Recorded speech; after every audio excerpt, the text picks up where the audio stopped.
Morning. We are going to call this meeting of the TRPA Transportation Committee to order. The date is Wednesday, August 28th, 2024. It is 10:02. And first on the agenda is the roll call to determine our quorum. Mara. Sorry.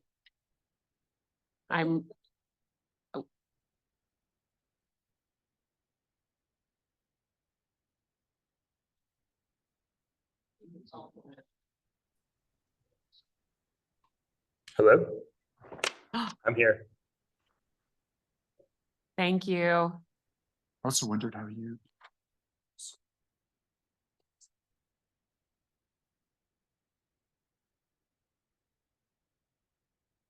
Mr. Aguilar, Yes. Mr. Bass, Ms. Hayes, Ms. Hill, Yes, here. Mr. Honigman. Here. Madam Chair, we have a quorum. Thank you very much. I'll now go over the remote and in-person meeting rules for the day. And I would love if legal could tell us that we don't have to read these every time. Anyway, for the members of the public who are joining us remotely to observe the meeting, go to trpa.gov under the calendar heading, click on Governing Board Hybrid Meeting for August 28, 2024. There you'll find a link to the public webinar hosted on Zoom. To address the committee members directly with your comments, raise your hand in Zoom by clicking raise hand at the bottom of your screen at the appropriate agenda item. With your hand raised, you will be unmuted by TRPA staff. Have 3 minutes to address the committee. If you have used the dial-in numbers to join us by telephone, you can dial *9 to raise your hand and be unmuted. For items that are agendized as informational only, we will hear public comment during the general public comment period. At the end of the meeting, for items agendized for action or possible action, we'll hear public comment before the committee takes any action. For remote committee members, if you wish to speak, please raise your hand in Zoom. You'll find the hand icon at the bottom of your screen. The remote committee members may not use the chat box to make any comments or have a sidebar conversation. Please, everyone, remember to mute your mic unless speaking to cut down on background noise. Finally, I would like to ask that all remote committee members turn on their cameras if they are able. Members of the public who joined us in person, please raise your hand at the appropriate time for public comment. You'll be called to the front to speak to ensure everyone has made their desired comment. You can agree with the previous commenter rather than making comments that repeat what others have said. Committee members who are in person, please raise your hand if you wish to comment and speak clearly into the microphone in front of you. If you're viewing the webinar on a personal computer, please ensure your microphone and speakers are turned off to prevent audio feedback. If committee members need to ask clarifying questions during the presentations, please do so, but we'll save our deliberation until after the presentation is complete. The next item is approval of the agenda. Staff, is there any changes to the agenda? No, Madam Chair. Thank you very much. We'll deem the agenda approved as posted. And now we'll look at the approval of the minutes, which is item 2. We have minutes from June 26, 2024. This is page 23 of your packet. Do any members of the committee wish to make a change? Not hearing any, then I am looking for a motion for the minutes, please. So moved. Thank you. All those in favor, please say aye. Aye. Any opposed, please say nay. Hearing none, that motion passes unanimously. We'll now go to discussion and possible direction on connections 2050, the regional transportation plan, goals and policies, and related regional plan transportation code sections. And this is page 269 of your packet. As a reminder of the public, after the committee discussion on this item, you may raise your hand in person to be called in or on Zoom to be unmuted by a TRPA staff member to hear so we can hear your comments. And now I will pass the item to our staff. Thank you, Madam Chair. Michelle Glickert, Transportation Planning Manager. Good morning, everyone, committee members, members of the public. Up on the screen today, you'll see the committee's work plan, which was previously approved in June. We have 2 tracks, one focused on the delivery of the next regional transportation plan known as Connections 2050, and the other is updating the transportation funding policies from 2021 after the last RTP was approved. The timeline shown here reflects this and the remainder of the work plan. A full list of every task over the next year was included in the June packet for reference, but the summary here is just to really show you sort of where we are and where we're headed over the next year. So as shown here, we're going to be bringing forward draft components of the regional transportation plan over the next few months.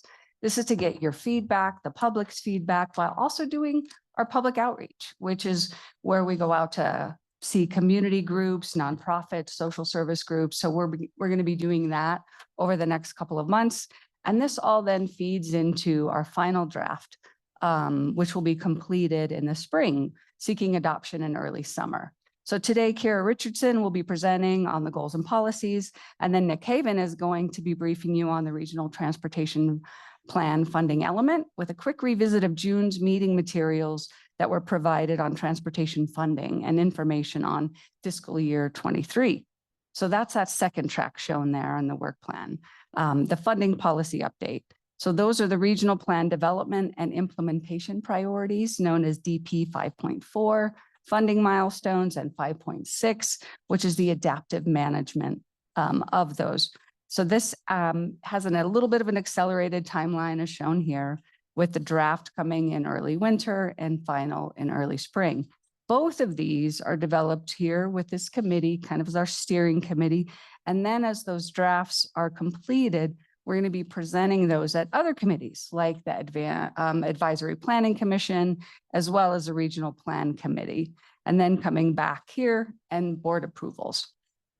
So with that, I'm going to turn it over to Kira Richardson. Thanks, Michelle. Can I have the next slide, please?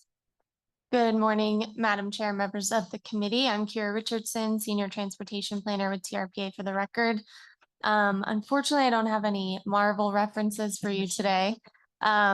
So we're strictly business, but I'll be giving you a high-level overview of the updated goals and policies for the Connections 2050 Regional Transportation Plan and Sustainable Community Strategy.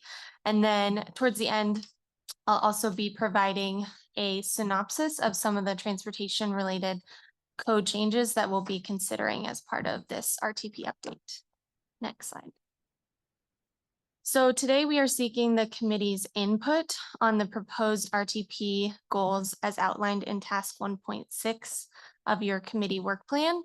Staff have been working over the last several months to update the goals and policies from the previous RTP to reflect public, stakeholder, and board feedback that we've heard over the last 4 years. The goals and policies aren't significantly different from the previous RTP. We primarily just made changes to improve clarity, to reduce redundancy, and to incorporate any new policies from recent planning efforts, such as the Transportation Equity Study. There are 6 RTP goals and 64 policies.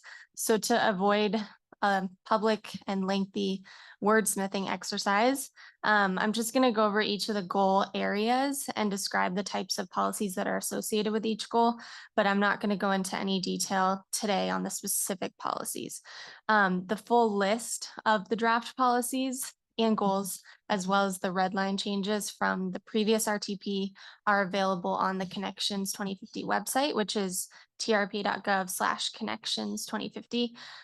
So today, I think we just want some general feedback from the committee, maybe things that you want us to consider and make sure that we're covering in the policy list. And then we would invite some more specific feedback if you have time to review the full policy list. We won't be adopting the final goals and policies until the RTP is adopted. So there's about a year until that happens. So there's plenty of time, and we definitely do want your feedback as well as feedback from the public. Next slide, please. So these are the 6 proposed RTP goals. The goals and policies are important because they establish the organizing framework for the RTP and transportation planning at Lake Tahoe. And then RTP goals and policies are also included in the transportation element of the regional plan. And each of the proposed projects on our RTP project list will implement at least one of these 6 goals. So I'm just going to go into some detail on each of them. Next slide, please. So our first goal is safety. It's a major priority of TRPA and of our local implementers to improve roadway safety for all users. And given the recent endorsement of the Vision Zero strategy, safety will be a major focus of this RTP update. There are 10 proposed policies housed under the goal of safety, and the policies speak to improving and maintaining active transportation and transit facilities, encouraging the use of safety data and proven design countermeasures, such as maximizing visibility at conflict points between vehicles, pedestrians, and cyclists. And then there are also policies that prohibit the construction of freeways and aim to create safer roadway corridors that accommodate all modes of transportation. Next slide. The mobility goal seeks to improve the connectivity and accessibility of Tahoe's transportation system across various modes and regions. And there are 11 proposed policies under this goal, which speak to prioritizing enhancements to the existing transit system, ensuring ADA compliance in infrastructure, and developing multimodal amenities in new developments. Additionally, policies encourage sustainable recreation access and year-round mobility through activities like snow removal and regular maintenance. Next slide. The environment goal aims to protect and enhance the region's environment while promoting energy conservation and reducing greenhouse gas emissions. There are 9 proposed policies under this goal, which includes leveraging transportation projects to meet our environmental thresholds, supporting greenhouse gas reduction strategies, and implementing measures to reduce vehicle miles traveled. The policies also advocate for the use of zero-emission vehicles and infrastructure improvements that promote dark sky. Next slide. The prosperity goal aims to foster economic well-being and community vitality by optimizing the movement of goods and people and promoting equitable transportation solutions with a focus in regional and town centers. There are 11 proposed policies under this goal. Examples are policies that support employer and resort-based transportation alternatives and subsidize public transportation for seniors and individuals with disabilities. The goal also encourages transit-oriented development, micromobility options, and public participation in transportation planning. Next slide, please. So the 5th goal is resilience, which emphasizes the importance of ensuring that our transportation network is resilient in the face of climate change. But resilience is also about sustaining and maintaining our transportation system over time through sustainable funding. There are 9 proposed policies under resilience. One example is a policy that encourages the use of paid parking revenues for transit infrastructure and operations. And then policies also emphasize the importance of regional cooperation for evacuation planning, cost sharing for data collection, and climate conscious infrastructure design. Next slide. The final goal, performance, aims to create a dynamic, reliable, and efficient transportation network through better management, technology, and monitoring. Policies under this goal focus on congestion management, coordination between public and private transit services, and the use of technology for ITS, intelligent transportation systems. And then additional policies emphasize the basin's Dig Once goal and the importance of increasing broadband to improve ITS infrastructure and regional connectivity. Next slide. So those are all the goals. And in addition to refining our goals and policies for this RTP update, we'll also be reviewing these sections of the TRPA Code of Ordinances and possibly proposing changes to ensure that these sections of the code align with the updated RTP. The code review was a recommendation of the Transportation Performance Report, and then it's also just a unique benefit of the MPO being housed within TRPA.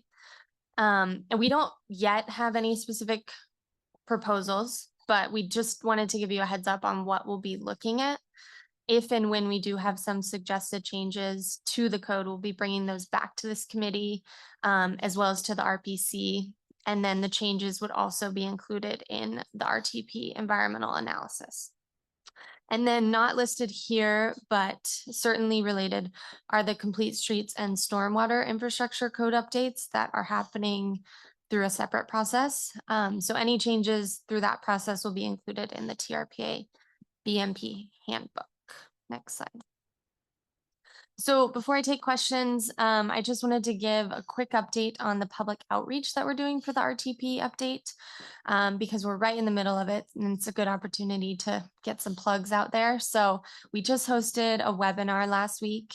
And then we've also done a couple presentations, and we do have several presentations to different stakeholder organizations and community groups scheduled through the end of September. And then we also have a survey that's out right now, and this survey will also be open through the end of September, and you can access it through our website, trpa.gov/connections2050, or through the QR code. And the survey it's a unique survey. We've never done one like this before, but it's on a participatory budgeting platform. So we give respondents sort of a theoretical amount of funding that they can allocate to different types of transportation projects. And I think the results have been really interesting so far, and we've had a really great response. And I think that the results will help us prioritize some of the projects when we get to that point. So I would encourage anyone listening to take it. And then if you also have comments or questions, you can reach out to us at rtp@trpa.gov. And then there will be another opportunity for official public comment when we release the draft RTP, which we're expecting will be in spring 2025. So with that, I'd be happy to take any questions. Thank you very much. I will go to the committee first. Mr. Honigman? Didn't even raise my hand, but you knew I'd have one. Of course. And I did. We're all passionate about this. I did. So I think one question that I had, which was also elevated by the letter from the Attorney General's office in California, brings back the discussions we were having a while ago when we kind of sidestepped the issue of long-term funding for transportation. The 777 and said, that we weren't, I think a lot of board members were fine saying we weren't going to stop everything from happening because we had gotten the funding we needed, but that was with the assumption that we were really going to work and figure out the long-term solution. So I saw there were a bunch of things on there, a bunch of sections on funding. And I just wanted to see, how that's being addressed. If you're going to present us with some ideas at some point of what that fourth leg is going to be. And I imagine because it's probably going to require a lot of other departments and states and federal entities to jump on board too, the implementation is going to be several years. So I just want to make sure that's happening and hear what's happening. So. Great question. Nick Haven here with the MPO director at TRPA. Great question. I think the sustainable kind of ongoing funding is something that obviously we're very interested as a region and as TRPA. And there is a lot going on in the space just in terms of new revenue concepts, new mechanisms. And so the RTP will do a high level kind of evaluation, or at least acknowledge what is going on at the state level. There's a lot of roadway pricing and other things going on at the state level that we're connected with. And so I think that conversation can parallel the RTP. The RTP is probably not the place where we're deciding which one or what's going to happen exactly. And I think I'll go into that a little bit in my presentation on the next item in a little more detail, and we can have a conversation about how do we acknowledge and evaluate those emerging kind of new funding opportunities and advance that. Because TRPA obviously has limitations on its authority in terms of taxing authority and other things, but that shouldn't stop us in beating the drum and trying to move the region forward. And so we can discuss that in more detail, I think, under the next item. Great. Yeah, I just want to make sure we budget the time and energy necessary to figure it out and implement it. So, I mean, we have to move that forward. Thank you very much. To the members online, Secretary of State Aguilar, do you have any comments or questions on this, or Ms. Yeah. Hayes? I do, and it's just with the recent funding from Senator Rosen for State Route 28, does that prioritize State Route 28 higher, or what is the plan for State Route 28? Yeah, good question. Nick Haven again.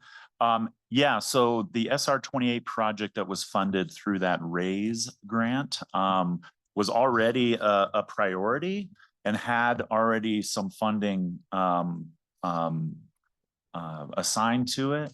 So it was already moving as a priority project. And so this funding actually helps it get across the finish line in terms of construction. So it's definitely positioned well to now get delivered. But will there be additional safety projects prioritized because of this funding around that? Yeah, I think what we've seen is it has elevated some work from Nevada DOT, what they call their 3R project, where they come through and renovate the roadway. They're going to actually add some safety enhancements to that project as they come through, as well as the additional parking lots that are advancing in the corridor to basically do that replacement parking from on roadway to adjacent off the roadway. Great. Thank you. And do you look at enforcement as well? Yeah, enforcement is part of the operating agreements and the negotiations that TTD, the Tahoe Transportation District, is actually leading with all of the principals in the corridor. So that is definitely getting worked out actually right now. Perfect. Thank you. Thank you. Ms. Hayes, do you have anything? Okay, I have a few things. On the, I think these are great policies. I just have some questions on, under mobility 3.4. I just, I'm glad that we're going to collaborate with regional and interregional partners, to establish efficient transportation connections to Tahoe, but I'm like, should we have stronger language than collaborate? Because that is like a key to vehicle miles traveled reduction. I don't know, a thought on that. And then on the 3.2 under mobility, you know, Washoe County may not be free. So I just don't want to be restricted. I love the idea of transportation being free, but part of our funding puzzle is, for Washoe at least, is we're probably going to charge if we take over microtransit. So I just want to make sure we're not restricting a county like mine that has a different funding look than other counties. And then e-bikes are, I know they wouldn't be in these high level policies under safety, but I do think we're talking about design, which is great. I just think we have to think about how we support all users on these pathways. And I have constituents who have serious concerns, but my staff always tell me, Alexis, when we first built the Tahoe Pyramid Bike Trail that goes down into Reno, that there were user conflicts and they were worked out. But I'm like, the way that we worked out those user conflicts is we started putting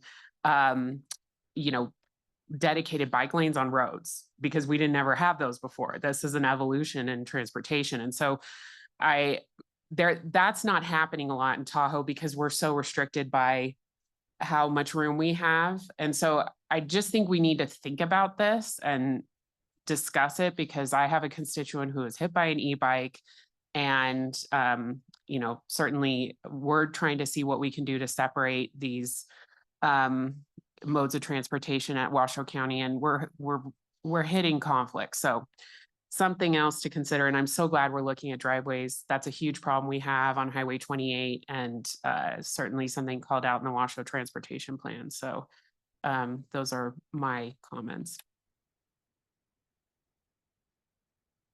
Thank you, Madam Chair. That's exactly the feedback we're seeking. So we can kind of cruise through again the policies and see where we can beef those things up.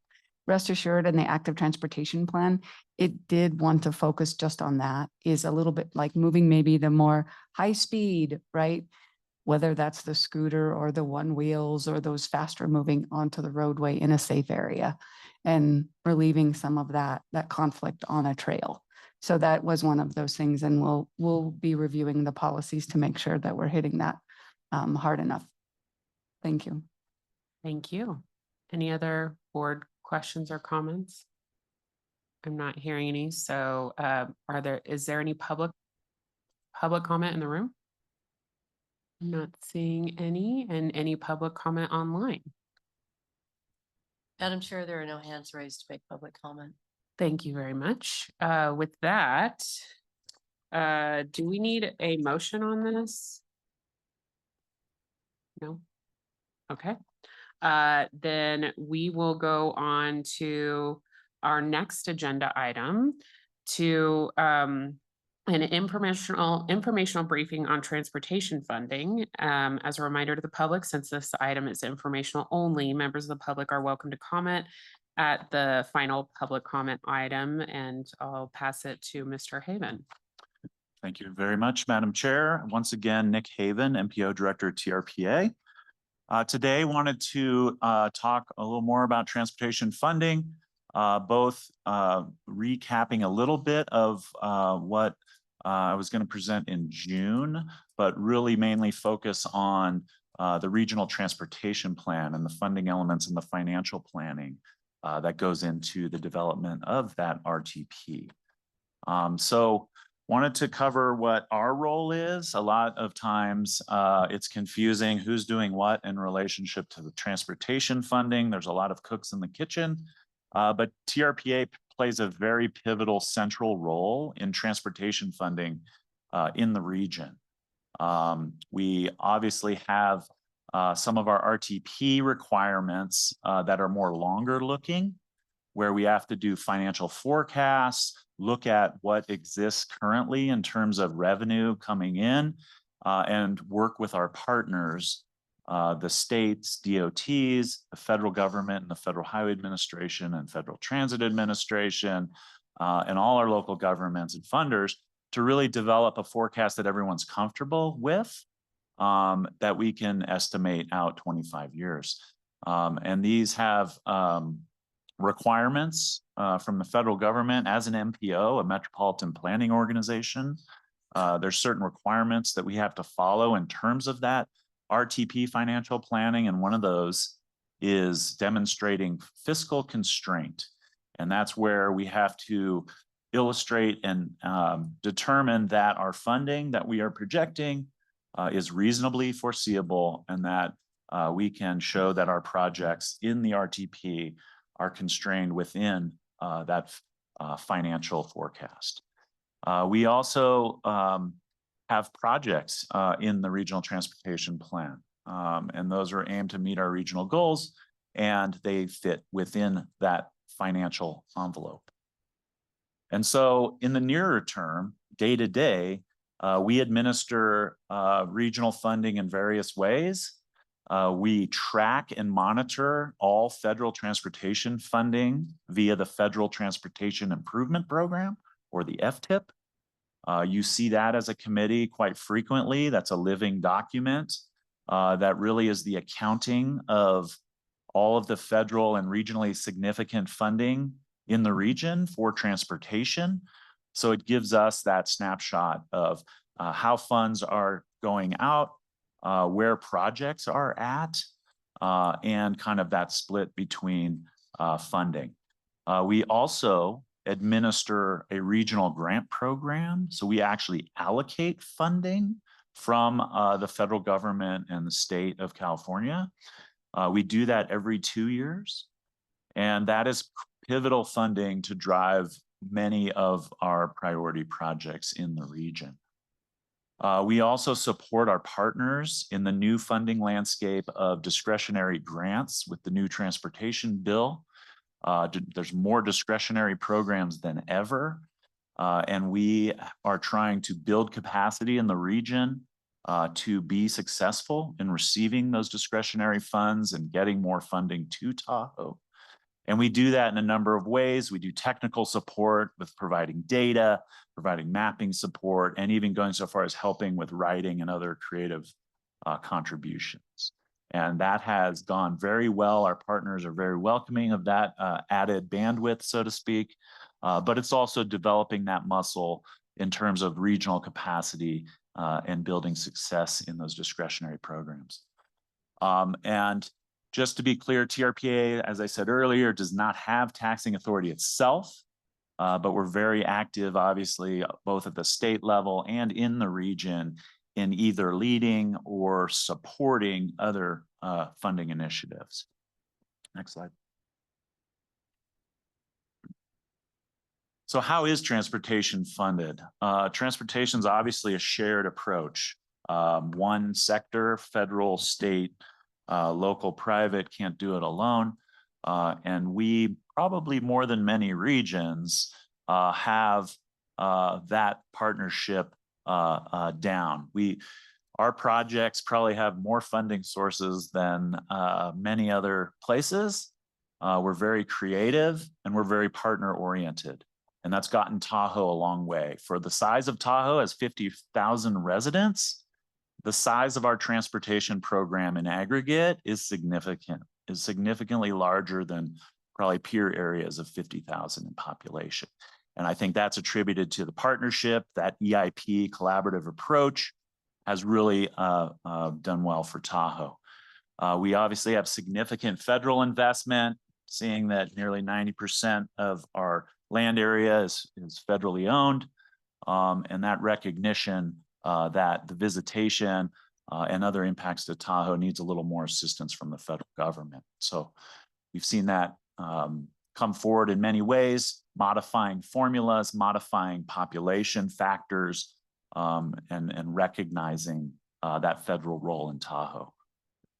We also have a lot since the last RTP in that 4-year span. We have a lot more emerging local self-help funding, what we call self-help, where the local governments have gone out and generated new revenue for transportation through various means, whether it's business improvement districts, increases to transient occupancy taxes, and other creative solutions. We've seen local funding for transportation increase dramatically since the last RTP. And we also have, as I said, with the new transportation bills, there's so many new federal and state funding programs that we have actually seen success in receiving, whether it's transit intercity rail competitive program, the RAISE grant that we were just talking about. These are great examples of pretty significant awards from these new discretionary programs. Next slide. And so now let's pivot more directly into the RTP and what are the pieces of our financial planning for the regional transportation plan. It really comes down to two components. We have a chapter in the plan called Funding the Plan, pretty straightforward title. And it is where we establish that 25-year projection. So we show that we have the reasonably foreseeable revenue to a certain level, and we signify that level. But then there's also that discussion of new funding opportunities that maybe aren't quantified or added into that forecast, but are things that we are actively either evaluating or working on. And so I think, Mr. Henigman, that gets to your question where we can really zero in and use the RTP as a launching point as a region to really dive in and roll up our sleeves to evaluating and moving forward a proposal on regional revenue. And so those include right now a lot of the state's work around pricing. You have the Sacramento region just passed a new tolling authority on I-80 and Highway 50 called CARTA, the Capital Area Regional Tolling Authority. So you're seeing movement in other neighboring regions as well as at the state level that we are actively engaged in conversations with them to see how that could benefit Lake Tahoe or what the impacts are on Lake Tahoe region. So those are some examples of what we're working on. And we can bring forward a more direct conversation of that. I just want to make sure that we are not necessarily separating it from the RTP, but it's like a parallel track, because the RTP is really aimed at looking at revenues that we can reasonably foresee. But I don't think that diminishes our investment of time and effort into looking at new sources. I think we are committed to doing that, not only as TRPA, but as a region. And we will embark on that, I think, in parallel with the RTP. The RTP is taking up a lot of resources right now, but I think we can figure out how to parallel track that conversation and continue to advance. The RTP also has an appendix called the revenue narrative. And this is where we actually provide all of the detailed assumptions down to the individual funding sources that we use in the RTP. So there's a lot kind of behind the scenes in terms of detail that we utilize to develop our financial forecast. And all of that detail is laid out in Appendix C. Next slide. So a little more on comparing kind of where we've evolved to from the 2020 the last RTP into this one. We have obviously updated a lot of the revenue assumptions as new funding sources come online, old funding sources go away. We've had to, keep up with the current state. And that also includes how we've incorporated the 777 funding that's been realized. And so the last RTP, we had a line item called regional, it's like the regional funding. And with the pivot to the 777, that's allowed us to actually have a tightened up, more detailed accounting within the sectors specifically. And so that graphic on the right kind of tries to illustrate that, where we've moved from a more amorphous regional statement line item of funding into a much more direct and reflection of actual funding developed over this last 4-year cycle. And so it's more or less baked in, we'd like to say, more directly. The total revenue right now, and again, we're still in the draft form. We're going to be taking this to the Tahoe Transportation Implementation Collaborative in September. So that's all the local governments and state DOT staff, technical staff, to once again confirm our projections. And again, we've been working with everyone for the last 4 months leading up to this. So it's just that affirmation before we bring forward the formal draft chapters. Total revenue is about the same. It's about 2.35 right now. That may move a little bit as we work with TTIC. And so last RTP was 2.4 billion, I believe. And so we've really assumed that whole regional 20 million expectation. So as I've actually said multiple times, we're incorporating many of the new discretionary sources that we've seen success. And just as a caveat, how we include discretionary funding in the long-term vision is that we provide a projection based on success, recent history and success. And so it's, while it is not meant to be ultra optimistic, it's meant to reflect actual success and effort made by our partners. We also, as I've said multiple times now, are going to be discussing in more detail those emerging opportunities. And I think that's a central discussion point where we can look to where we can jump off as a region into those regional revenue conversations. Next slide. Here's, again, draft numbers. Comparison between 2020 and 2025. So this again illustrates the 2020s in blue. This draft funding element is in red. As you can see on the far right, that regional bar goes away and it's now assumed into local private state, and federal. So as you can see, those are all going up. Everyone is doing their part in the spirit of that shared funding framework.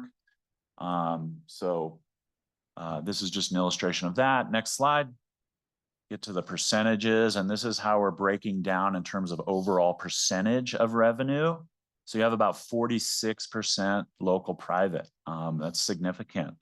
It's important funding to provide matching funds for state and federal grants and provide transit operating funding, critical transit operating funding where federal and state sources are extremely constrained. All right, next slide. So looking ahead from the financial aspect, as Michelle showed that sheet, this is a more drilled down on the financial pieces. So TTIC will be reviewing the draft elements as well as some of the project listings in September.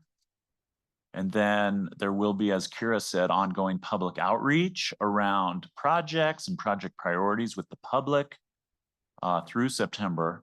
And then we'll be coming back to you, the committee, in October, where we'll talk again about more specifically the financial elements that I talked about at the beginning, that chapter, as well as we'll be reviewing some of the priority projects and the project strategies that are going to be going into the RTP. And then Dan Segan will also be bringing forward a discussion so we bridge into the policy update, the goals and policies update around the funding milestones. And based on the information that's presented to you today and in October, we can have a conversation about those funding milestone updates and how we move forward. That is all I have for you today. I'd be happy to answer any questions. Thank you very much. I will throw it over to Mr. Hoderman. I don't even have to turn on my light, raise my hand. Yeah, I guess, you know, I enjoy beating dead horses apparently, but yeah, I just wanted to get to that alternative source of funding because it seems like the wording and the intent and the energy is to work with others, to collaborate with others. I want us to take a much more forceful approach and to lead an effort at the National Parks Conservation Association, where I'm on the board. We were up in Alaska, and there was a proposal to build 4 giant mines by a foreign company and a road that would have really cut migratory patterns and destroyed the subsistence way of life for all the tribes north of that, thousands of people.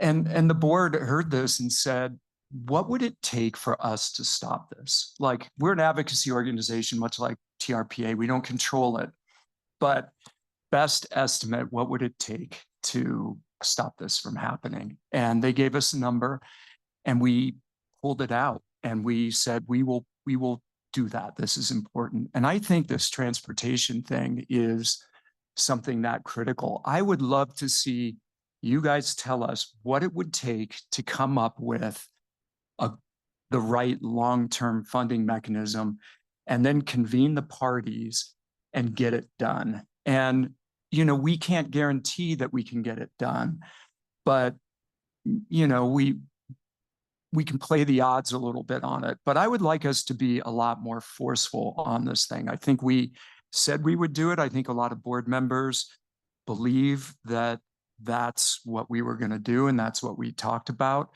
And I think we need to for the basin. And it is kind of a parallel track. You know, it's nothing you can count on, but we have a huge wish list that's way beyond what's going to be in this plan. And I think for the health of the lake and the community and the people, we need to accomplish even more and faster. So I would love for us to kind of get that number. What would it take to run a campaign to bring this across the finish line and get a bigger amount of more guaranteed funding to do these projects? So I don't know, maybe I had too much coffee this morning, but I just want us to be I want us to lead it. I want us to make it happen instead of just being there as part of the process. And Mr.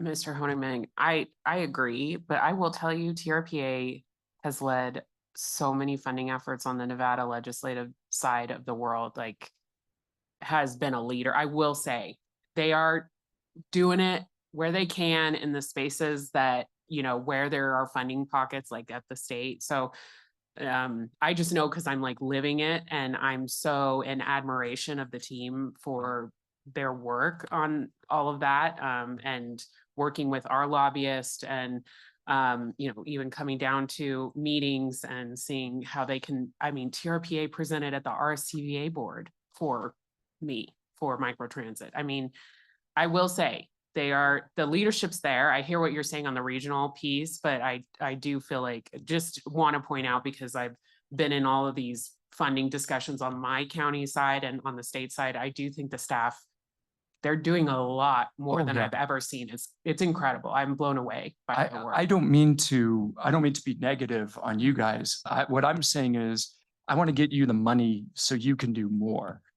So, you know, I didn't mean it to come out that way at all. Sorry. I just think that I feel like this is an important issue for the board that we would spend more money on to make something even bigger happen right now.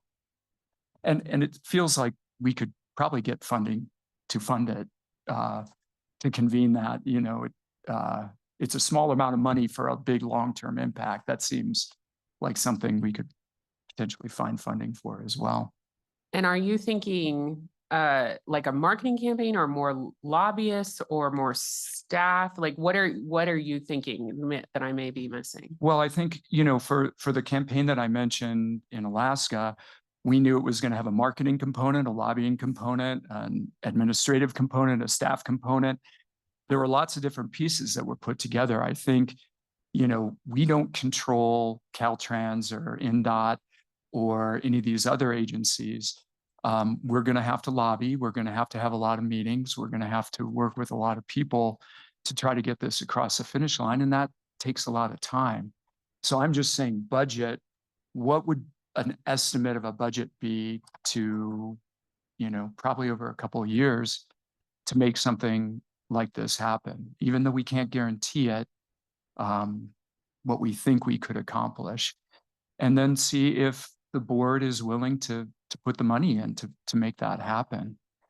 You know, we've thrown around ideas like the parking, you know, parking fees, a parking pass for the basin or something, since we can't do basin entry.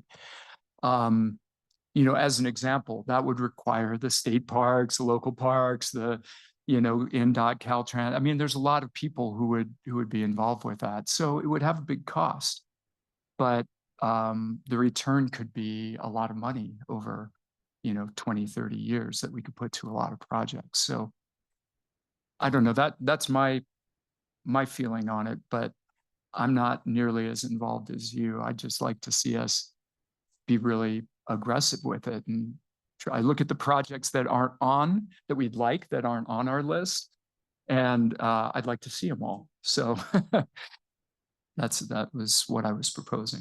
And I'm wondering, and I'm so sorry, Mr. Secretary of State Aguilar or Ms. Hayes, jump in, but we're not leaving you out of the conversation if there's thoughts on here. But I was wondering, Ms. Reagan, you've been doing a lot of this work on, I know, on the Nevada side. And what are you missing from the team? What could you use as far as resources on some of these efforts? Do you feel like we need to be supporting you a bit more on the staffing or marketing side of the world? Great. Thank you, Madam Chair. Julie Reagan, TRPA's Executive Director.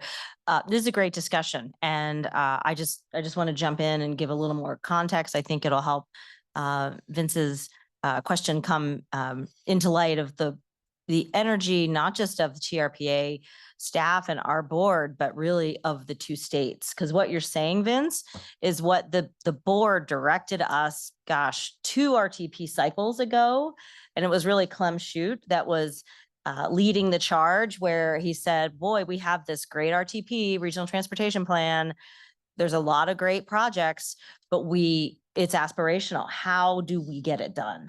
So this has been a journey that we have been on for some time. And that is when the two states came together and both natural resources secretaries came together. At the time, it was John Laird before he, went back to the Senate and the legislature in California. And then Brad Kroll, counterpart, the predecessor to Director Settlemyer. And they convened conversations around funding because Tahoe has always suffered from this, small permanent population, large recreation travel demands.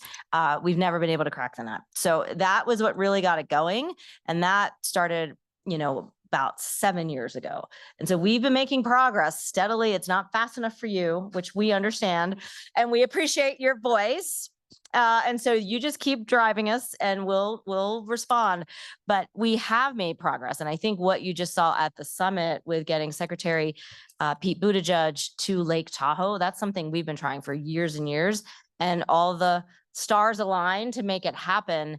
But getting that RAISE grant, that $24 million grant, that's one of the biggest awards we've ever had in the basin. The other big one was from the Federal Lands Access Program, which flows through the Forest Service for communities that have high federal public lands. And that helped us with the lion's share of funding for the Fanny Bridge realignment in Tahoe City in the North Shore. So we're on our way. And I think the conversation as we get through the funding conversations here at this committee with the board, with the Transportation District Board and our partners is what else do we need? Because we have the action plan, we gave that out at the summit. We know the projects that we need, but we're still short. Secretary Aguilar asked the right questions with Highway 28. This is a huge win for Tahoe, and we still need millions and millions more to finish the entire build out of the corridor. Then we need the next RAISE grant for 89 in Emerald Bay. And so now we've got Member Lane, who's a real driver from El Dorado County, of convening that discussion with Caltrans, with law enforcement, with all the partners to do the corridor work that needs doing over on 89. It's so big. Sometimes we get overwhelmed with all these pieces. So perhaps what this committee can help us do is just focus in these segments of the 28 corridor, the 89 corridor, what else, north and south do we need to be looking at? But I want to make sure that the committee heard what Nick Haven said as part of his presentation. There is a brand new dynamic in California with 80 and 50. With the California Transportation Commission just in May, approved the ability for this tolling authority, which will be in phases. The first phase being down in the Yolo Causeway, by Davis. But we met with the Sacramento Council of Governments executive director just a few weeks ago, and there is the vision for multiple phases coming up 50 in El Dorado County and coming up 80, where potentially we could participate in additional revenue opportunities. Now that's a long-term vision, but that is out of the basin, which may actually be, more streamlined of an approach, but we would have to participate in that and make sure that revenue would support some of these programs. So there could be leadership opportunities for the board and the committee there. But as we work through this RTP, I think we're going to get to your question of what do we need? What's it going to take? And when you vote on that next summer, it'll be very focused of this is what we've got in the plan. This is where we're short. And then how are we going to marshal the troops in the whole partnership to deliver it? And I will say also, there's some interesting things happening on the Nevada side on toll roads. We are seeing bills coming this session of building toll roads in Washoe County. So there's a lot of dynamics happening that we may be able to add friendly amendments to, or, as long as we're paying attention and engaging in the process, which I will say, you and your team, you're amazing. You are doing it. I'm seeing that. Anything else? Okay, well, Secretary of State Aguilar or Ms. Hayes? Do y'all have anything? Okay. No, I'm good. Thank you. Absolutely. Absolutely. I will also give the 777, some major credit. And I was a big non-believer of it originally and have remarks on the record that show that. So I will say I was wrong because I think it has pushed all of us to step up in a bigger way. And I'm channeling Mr. Friedrich when I'm asking, and this is probably not for this item, but giant houses don't help our transportation. There should probably be a mitigation fee that goes directly to transportation for that. So just a thought for future policymaking, because this is a broader discussion, but I know that, you know, a lot of other board members have mentioned something to that effect, and it may be a great opportunity to look at that as a regional way to build funding. So, okay, any other further comments from the committee? I'm not hearing any. So we'll now go to committee member comments. This is item 5. And are there any committee members that have comments for the rest? No. Anything? Thank you very much. All right, we'll now move to our public interest comments. This is the final matter of business. Any member of the public wishing to address the Transportation Committee on any item listed or not listed on the agenda may do so on this time. Individuals or groups who have already commented on items listed on the agenda are not permitted to comment on that same topic. The Transportation Committee is prohibited by law from taking immediate action or discussing issues raised by the public during public comment period. Finally, comments must relate to matters within the jurisdiction of the agency. If a member of the public wishes to speak at this time, please raise your hand in person or on the Zoom screen by dialing *9, and you will be unmuted by a TRPA staff member. Is there anyone in person? Come on up.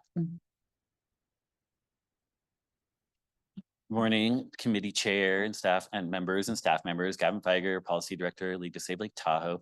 So we've been very involved in these conversations along the way, these handful of years, and agree that the pressure that's been building both from just our transportation system, its inadequacies, and need for funding, the solutions that we know are out there, along with the vehicle miles traveled threshold, which did create a sense of urgency over the last couple of years. The league believes, and we stand by that. I know TRPA has shown, has really doubled down their efforts. We've doubled down our efforts in lobbying and fundraising and directly and indirectly funding microtransit as a few examples.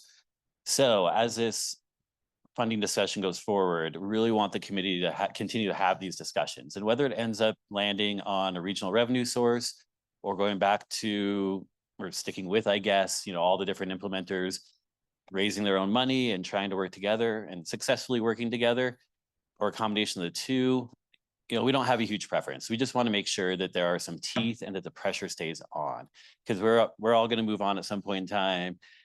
We already saw that happen through the VMT threshold and through the last regional transportation plan. A lot of new people here, so really want something that sticks and keeps this pressure on. So as 80 and 50 and YOLO, they do start adding in the tolls, we're like, oh, we'll get to that maybe. We're like, okay, we still have this huge gap. We still have this directive. We still have consequences if we don't bring in funding.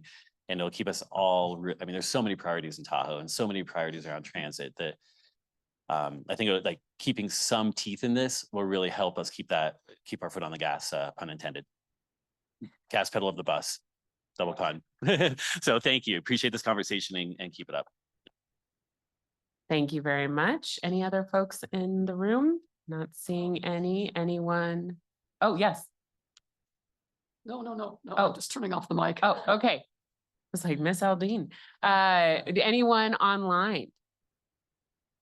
Madam Chair, we have one hand raised so far. Thank you. Helen Neff, please go ahead and address the committee. Hi, this is Helen Neff from Incline Village. Can you all hear me? Because I've been having trouble. Yes, we can. Okay, Ms. thank Neff. you. Yes. I had my hand raised earlier, but probably did not have it raised correctly. So I just wanted to comment on the presentation made by Michelle and Kira on the plans for 2050. I attended the webinar on last week. It was a great webinar. They have done a fabulous job in pulling together the initial components for this very large project. My concern was a slide they shared last week. It was not part of the presentation today, saying that it would be a data-driven approach, which is fabulous, but the data was based on 2018 results. And as everyone is aware, the transportation in the basin has changed drastically since 2018. So I would just hope that the data used in this plan would be a little bit more current, and it may involve allocating some funds to get current data, but we are talking about a plan for 25 years from now, or to be put in place by 2050. So I believe current data is very important. Thank you very much. Thank you, Ms. Neff. Madam Chair, there are no other hands raised to make public comment. Thank you very. Madam no- Chair, very yes. quickly, just wanted to acknowledge the written comment we received last night from the California Attorney General's office. Just wanted to make sure, I think you all have that and there's copies in the room. So just wanted to acknowledge that comment was received. Thank you very much. Yes, I did read that.